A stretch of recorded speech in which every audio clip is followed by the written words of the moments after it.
শুভ সন্ধ্যা বন্ধুরা। আজকে সুজি বানাবো। হাঁড়িতে দুধ গরম বসিয়েছি, কড়াইতে সুজি দিয়ে দিব, অল্প করব, ভালো করে ভেজে নিব লাল লাল করে। একটু ঘি দিয়ে দিব, কারণ আমাদের বাড়িতে ঘি খায় না, অল্প একটু দিব। লাল লাল করে সুজিগুলো ভেজে নিয়েছি। দুধের মধ্যে চিনি দিয়ে দিব, হালকা মিষ্টি করব। সুজিগুলো হাঁড়িতে দিয়ে দিব।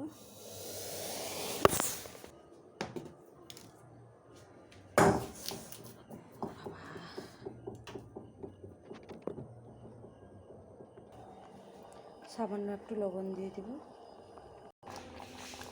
সুজি হয়ে গেছে, তৈরি হয়ে গেছে, একদম